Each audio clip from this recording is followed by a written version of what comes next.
Good morning class 8।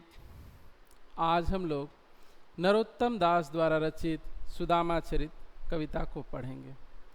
पिछली कक्षा में हम लोगों ने इस कविता के पीछे जो कहानी है उस पर हम लोगों ने चर्चा कर लिया था। आज मैं इस कविता की प्रथम 4 पंक्तियों की व्याख्या करूंगा और इस 4 पंक्तियों में जो कठिन शब्द हैं उनके जो अर्थ हैं उनको बताऊंगा। तो चलिए शुरू करते हैं। द्वारपाल कृष्ण के पास जाता है, श्री कृष्ण के पास जाता है और कहता है, सीसे पगा न झंगा तन में प्रभु जानी को आही बसे के ही ग्रामा। धोती फटी सी लटी दुपटी अरु पाए उपान हूँ को नहीं सामा। द्वारे खड़ो द्विज दुर्बल एक रहियो चकी सो वसुधा अभिरामा।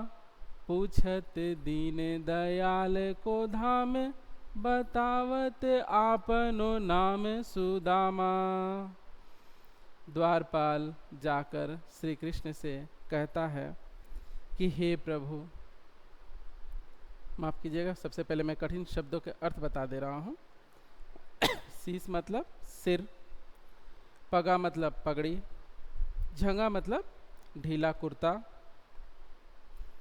ग्रामा का अर्थ होता है गांव, आही मतलब आकर,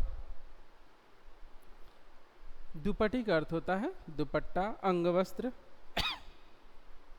पाए मतलब पैर, उपानह मतलब जूता,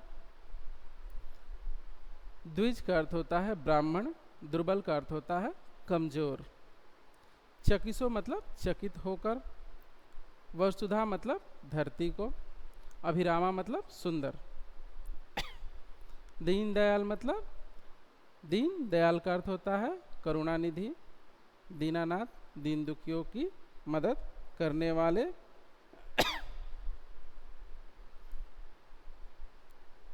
तो द्वारपाल जाकर श्री कृष्ण से कहता है कि हे प्रभु, पता नहीं किस गांव से चलकर एक दुर्बल ब्राह्मण आ गया है और उसके सिर पर ना पगड़ी है ना उसके तन पर कोई कपड़ा है। उसकी धोती जो है, धोती फटी सी लटी दुपट्टी, उसकी जो धोती है वह फटी हुई है और उसका दुपट्टा है वह भी फटा हुआ है। उसके पैरों में कोई जूता नहीं है। द्वार पर एक दुर्बल ब्राह्मण चकित होकर द्वारका नगरी को, द्वारका की भूमि को, सुंदर द्वारका भूमि को क्या कर रहा है? चकित होकर देख रहा है। और पूछत दीन दयाल को धाम बतावत आपन नाम सुदाम। वह आपका धाम पूछ रहा है, आपका महल कहाँ है पूछ रहा है और अपना नाम सुदामा बता रहा है। इतना जब श्री कृष्ण सुनते हैं, सुदामा, वे दौड़ पड़ते हैं। उनका मित्र आया है, वह दौड़ते हुए जाते हैं। उसके बाद अगली कक्षा में क्या घटनाएं घटित होती हैं वो हम लोग जानेंगे। तो मिलते हैं अगली कक्षा में और पढ़ते हैं सुदामा चरित।